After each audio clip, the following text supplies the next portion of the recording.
প্রিয় নবম শ্রেণীর ছাত্ররা, আমি জিআর স্যার বলছি। গত ক্লাসে আমি তোমাদের মধ্যবিন্দু সংক্রান্ত উপপাদ্য করিয়েছিলাম, উপপাদ্য 20। আজকে আমরা উপপাদ্য 21 পড়াবো। 21-এর উপপাদ্যে বলছে কোনো ত্রিভুজের যে কোনো একটি বাহুর মধ্যবিন্দু দিয়ে অঙ্কিত দ্বিতীয় একটি বাহুর সমান্তরাল সরলরেখা তৃতীয় বাহুকে সমদ্বিখণ্ডিত করবে এবং ত্রিভুজের বাহুগুলির দ্বারা সমান্তরাল সরলরেখার খণ্ডিতাংশ দ্বিতীয় বাহুর অর্ধেক হবে। এটা ব্যাপারটা কি, ওই আগের উপপাদ্যের মতোই, একটু পার্থক্য আছে। আগের উপপাদ্যে ছিল ত্রিভুজের দুটো বাহুর মধ্যবিন্দু নিয়েছিলাম, আর এখানে একটা মধ্যবিন্দু আছে আর একটা বাহু, এই একটা বাহুর মধ্যবিন্দু দিয়ে এই দ্বিতীয় বাহুর সমান্তরাল রেখা টানা আছে, মানে মধ্যবিন্দু এবং সমান্তরাল রেখা। আগে ছিল দুটো মধ্যবিন্দু, এখানে একটা মধ্যবিন্দু আছে, একটা সমান্তরাল রেখা আছে।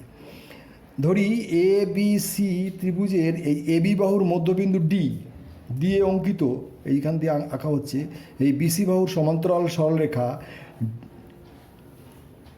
বিসি বাহুর সমান্তরাল ডি টানা হচ্ছে, এটা ডিটা এই বাহুর সমান্তরাল টানা হচ্ছে, কিন্তু এটা খেয়াল রাখবে, যা এসি বাহুকে ই বিন্দুতে ছেদ করেছে। এই বিন্দু প্রমাণ করতে হবে যে এ ই সমান সমান সিই, এই বাহুটার সঙ্গে এই বাহুটার সমান প্রমাণ করতে হবে। আর 2 নম্বর হচ্ছে এই যে খণ্ডিতাংশ, যেটা ডিটা হবে আগের মতো, আগের উপপাদ্যের মতো ডিটা হবে হাফ অফ বিসি। অঙ্কন আছে আগের মতোই, অঙ্কন একই অঙ্কন, ওই যেটা ছিল, এটা ইডিকে এফ পর্যন্ত এমনভাবে বর্ধিত করা হলো যাতে ইডি সমান সমান ডিএফ হয়, এটা সমান সমান এটা, তারপরে বিএফ যুক্ত করা হলো, একদম সেম আগের মতো, আগের উপপাদ্যের মতোই অঙ্কন। এবার প্রমাণটা হচ্ছে, প্রথমে এই দুটো ত্রিভুজ তৈরি হয়েছে আগের উপপাদ্যে যেমন ছিল, এই ত্রিভুজ এ ডিই এইটা এবং ত্রিভুজ বিডিএফ এইটা, এই দুটো ত্রিভুজ দিয়ে সর্বসময় দেখানোর চেষ্টা করব। প্রথমে দেখো এডি সমান বিডি, কারণ হচ্ছে এ বি এর মধ্যবিন্দু ডি, তাহলে এই বাহুটার সঙ্গে এই বাহুটা সমান, এই যে এই বাহুটার সঙ্গে এই বাহুটা সমান, যেহেতু মধ্যবিন্দু। আর অ্যাঙ্গেল এডিই সমান সমান বিপ্রতীপ অ্যাঙ্গেল বিডিএফ, এই যে এটা বিপ্রতীপ কোণ সবসময় সমান হয়। আর 3 নম্বর হচ্ছে ডিই সমান সমান ডিএফ, এটা অঙ্কন অনুসারে অঙ্কন করেছি আমরা। তাহলে এই ত্রিভুজ দুটো সর্বসম হয়ে গেল সাইড অ্যাঙ্গেল সাইড শর্ত অনুসারে, আগের মতো, আগের উপপাদ্যের মতোই।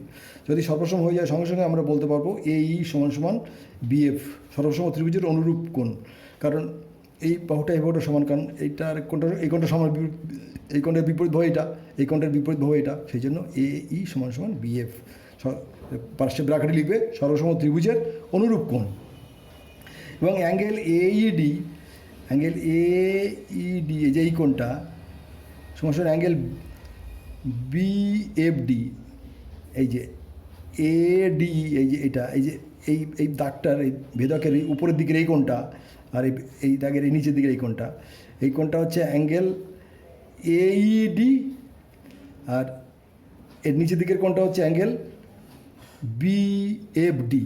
দেখো এই নিচের দিকের কোণটা উপরের দিকের কোণটা, এরা সাধারণত দেখতেই পাচ্ছে দুটো কোণ, এরা কিন্তু সর্বসম ত্রিভুজ অনুরূপ কোণ, কারণ এই কোণটা আর এই কোণটা সমান, কারণ হচ্ছে এই বাহুটার বিপরীত কোণ হচ্ছে এটা, আর এই বাহুটার বিপরীত কোণ এটা, এই দুটো বাহু সমান ছিল, তাহলে এই বাহুর বিপরীত কোণ এটা হবে, এই বাহুর বিপরীত কোণ এটা, সেই জন্য এই দুটো কোণ সমান। কিন্তু এরা ভেদকের দুপাশে দুটো কোণ এবং সমান, সেই জন্য এরা একান্তর কোণ। ভেদকের যদি দুপাশে দুটো কোণ থাকে এবং সমান হয়, তাহলে ভেদকের অপর দুটো বাহু সমান্তরাল হয়, এইটা, তার মানে এই সমান্তরাল বিএফ।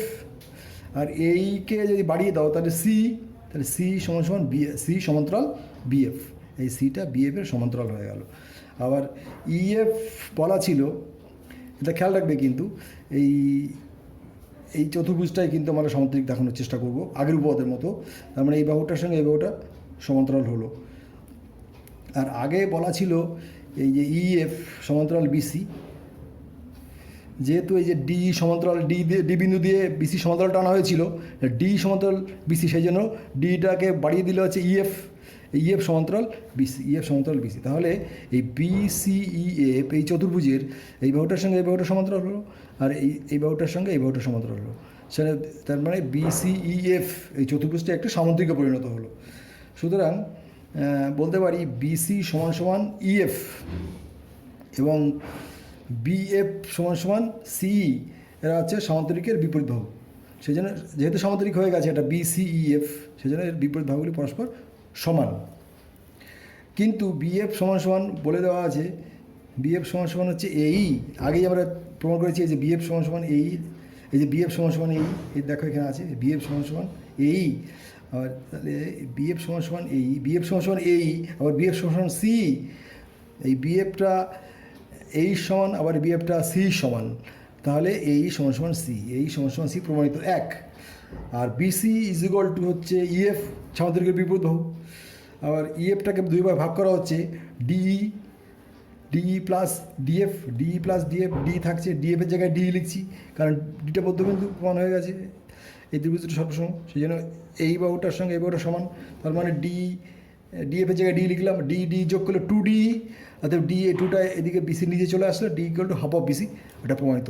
এই উপপাদ্যটা কিন্তু ভালো করে তৈরি করবে, উপপাদ্য 20 এবং 21 এই দুটোর মধ্যে একটা পরীক্ষা থাকবে, তোমরা কিন্তু চেষ্টা করবে। আগের উপপাদ্যটা যেমন 4টে ভাগ করে দিয়েছিলাম, এটাও আমি 4টে ভাগে ভাগ করে দিচ্ছি। এটা প্রথম ভাগটা হচ্ছে কী প্রমাণ করতে হবে, দ্বিতীয় ভাগটা হচ্ছে অঙ্কন, একই অঙ্কন আছে, প্রমাণটাও দেখো প্রথম পার্টটা হচ্ছে ত্রিভুজ দুটোকে সর্বসম দেখানো হয়েছিল, এটাও তাই দেখানো হয়েছে, আর পরে সামান্তরিক দেখানো হয়েছিল, ওখানে সামান্তরিক দেখানো হয়েছিল একজোড়া বিপরীত বাহু সমান সমান্তরাল করে, এখানে সামান্তরিক দেখা হলো বিপরীত বাহুগুলি পরস্পর সমান্তরাল করে।